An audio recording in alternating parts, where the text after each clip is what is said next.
Hey there guys, it's Ayaz, Cyb Ayaz, just showing you guys how I master beats. So this is like my master class to make things like loud essentially for all my young producers and new producers of all ages or whatever. So we're in Ableton. This is Isolation DAW. I just made it just the other day. This is the drum track here. This is the synth. And then this is the vocals. So the drum is just a drum loop from Ableton. I believe it's slow hop dubstep or some shit. Or sorry, crowd. Sorry about the swearing. I just accidentally do that all the time. Um, and then I put beat repeat over here on deconstruct to make this crazy. And then it's back to microfills, or then I start using microfill a little bit. Back to deconstruct and microfills. Back to just the normal loop. And then yeah, so on and so forth. The master that I have on it is a drum loop smoother. Oh, nice. I can zoom in.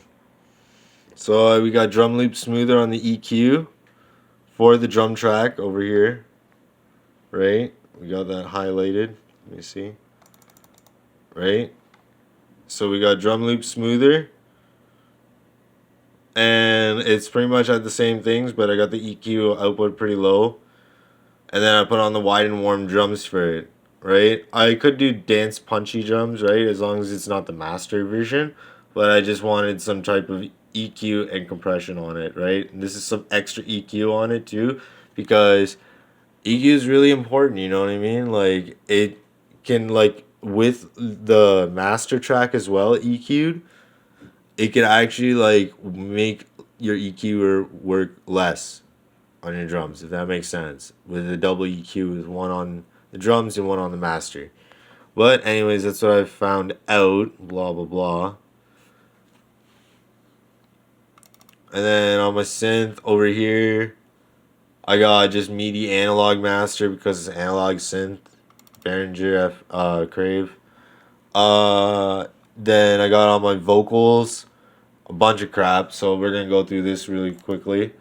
We got Auto Tune G Snap, free plugin, great. Its minimum frequency is the minimum. Its maximum frequency is the maximum. The gate is on the minimum, and the speed is in the middle, at 10. The amount is 100%. And it gives me smooth amounts of auto tune. So it's not too T-painting. It's like in the middle. But I can obviously automate that to go T-painting and stuff like that, which I think the Weeknd did in Reminder or something like that. Or with Daft Punk or some shit. I don't know. Forget. Either way. So scales A minor. You're gonna get out of that. Look over at upper middle EQ. So I have that at the top of the kilohertz. It's usually around, like, for upper middle, like around like here ish, like 375 or something. But I like to, like, just push it right to the top, and then I just take the output and take that down a bit. Now we go to the compressor. It's about 7 to 1. Not about, it's exactly 7 to 1. That just gives it for male vocals a lot of upper, like, because for male, like, their frequencies are really low, right? So, like, you got to boost it a lot. So, like, with the compression, it's better to keep it at like 7 to 1. And then the threshold, I just like feel it out where it is and stuff like that. The output is always going to be at the plus side, positive point three most. You know what I mean? But on the negative side, you can bring it down as much as you need to. Just don't make it that much. Like, nothing crazy. Like, still stay at like maybe like -5 at most. And then on my vocals as well, we have only the good parts. And we have that as it is pretty much, but I changed the filter from how it is from normally at the low end to a high filter.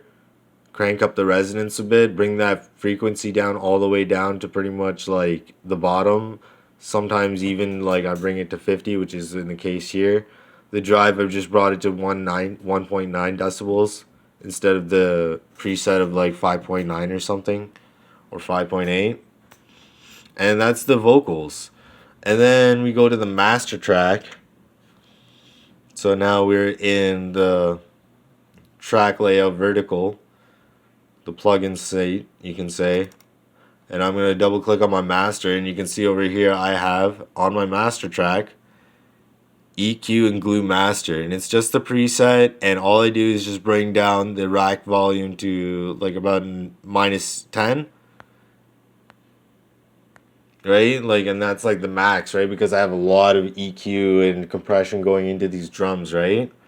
So everything has got to be like brought down a lot. So here it is.